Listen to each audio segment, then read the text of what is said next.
Kalau orang sudah tidak jujur, maka walaupun dia jujur tetap tidak dipercaya. Dan untuk kembali mendapat kepercayaan itu tidak sebanding dengan sekali perbuatan bohongnya.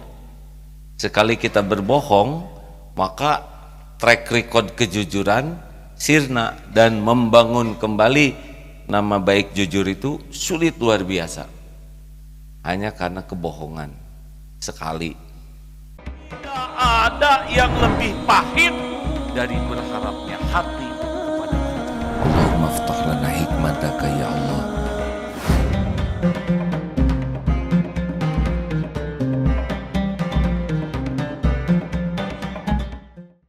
Alhamdulillahirabbil alamin alladzi khalaqal mauta wal hayata liyabluwakum ayyukum ahsanu amala wa huwal azizul ghafur.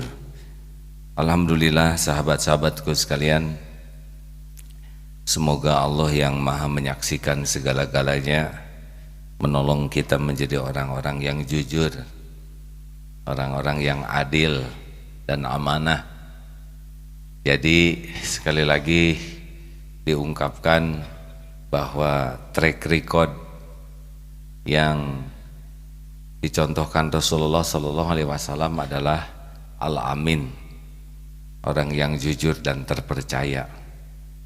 Siapapun, baik orang maupun lembaga yang jujur dan terpercaya ini akan kredibel, akan dipercaya oleh orang lain.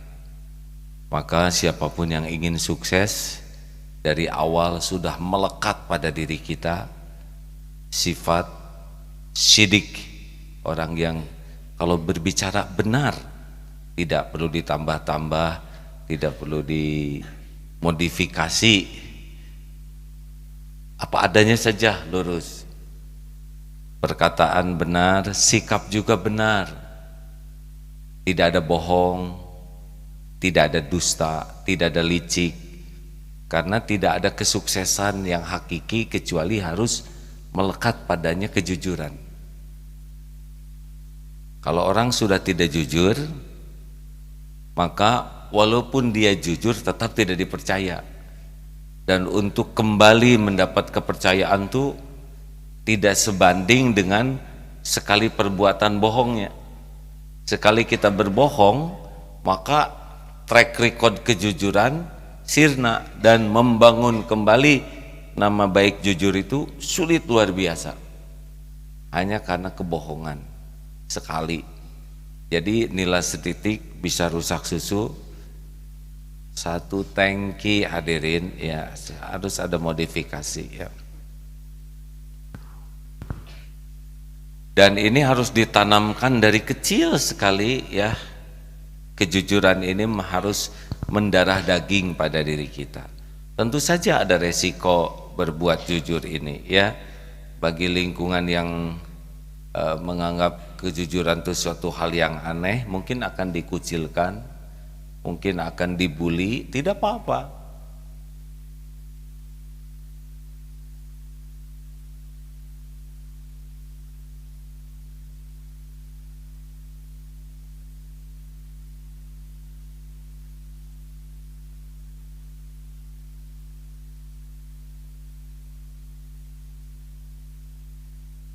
Sudah, saya tidak boleh ganggu yang ngobrol.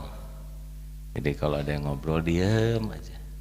Biasanya cepat sadarnya, kenapa diam ya? Lanjut.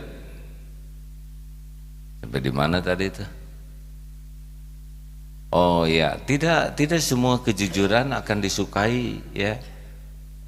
Tetapi kalau kita jujurnya benar, Allah suka. Walaupun ada orang yang tidak suka. Kalau Allah suka, kita beruntung karena hati kita bakal tenang. Kalau Allah tidak suka, kita akan rugi karena kita tidak akan selamat. Makanya kalau disuruh milih, jujur tapi dihina, tidak jujur namun dipuji, milih yang mana? Jujur, Walaupun dihina tidak apa-apa. Dihina itu tidak bahaya. Yang bahaya itu tidak jujur. Dihina oleh orang itu tidak bahaya sama sekali, hadirin. Rasulullah SAW juga ada yang menghina, tidak apa-apa, tidak berkurang kemuliaannya sama sekali, betul? Jadi jangan pernah takut. Kalau saya jujur di kantor, saya di PHK, gak apa-apa, di PHK saja. Nanti Allah yang maha memberi rizki dari jalan lain yang lebih berkah. Kalau saya jujur, istri saya marah, ya usahakan jangan marah tapi jujur gitu.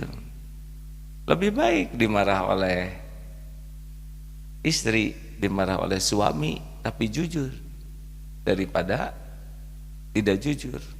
Karena tidak jujur itu akan berbuah ketidakjujuran yang lain. Sekali kita berbohong, maka bohong ini harus ditutupi oleh kebohongan yang lain. Tidak bisa menutupi kebohongan dengan kejujuran, tidak bisa. Jadi sekali kita bohong tidak jujur pasti beranak pinak tuh. Kita ngebohong lagi. Nah si bohong yang kedua ini dia harus dijaga juga supaya nggak ketahuan. Jadi bohong lagi. Jadi capek sekali hidup pembohong itu. Karena dia nanti waktunya habis hanya untuk menutupi kebohongan-kebohongannya. Tidak ada bahagianya. Makanya hadirin, yang paling enak dalam hidup mah just the way you are. Apa artinya? Jangan bohong. Aduh, biasanya jangan merokok, terus jadi jangan parkir sembarangan. Sekarang mah berani apa adanya. Jadi sebetulnya tidak ada yang tersembunyi bagi Allah tuh ya. Semuanya nyata, semuanya nampak bagi Allah Subhanahu wa taala, karena Allah wa huwa ma'akum aynama kuntum wallahu bima ta'maluna basir. Dan dia bersamamu dimanapun kau berada, dan Allah maha melihat apapun yang kau kerjakan. Kita simak ayat-ayat.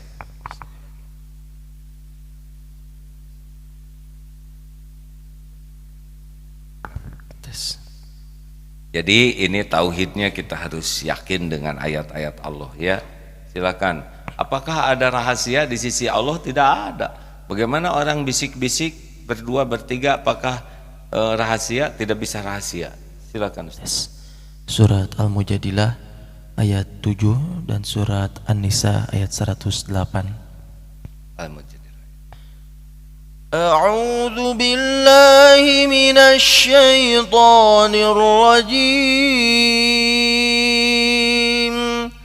ألم تر أن الله يعلم ما في السماوات وما في الأرض ما يكون من نجوى ثلاثة إلا هو رابعهم ولا خمسة إلا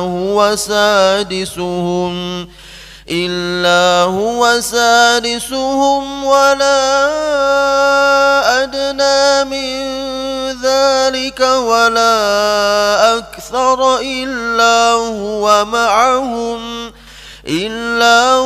معهم أينما كانوا ثم ينبئهم بما عملوا يوم القيامة إن الله بكل شيء عليم. بسم الله الرحمن الرحيم. يستخفون من الناس ولا يستخفون من الله وهو معهم إذ يبيتون ما لا يرضى من القول وكان الله بما يعملون محيطا. Tidakkah engkau memperhatikan bahwa Allah mengetahui apa yang ada di langit dan apa yang ada di bumi?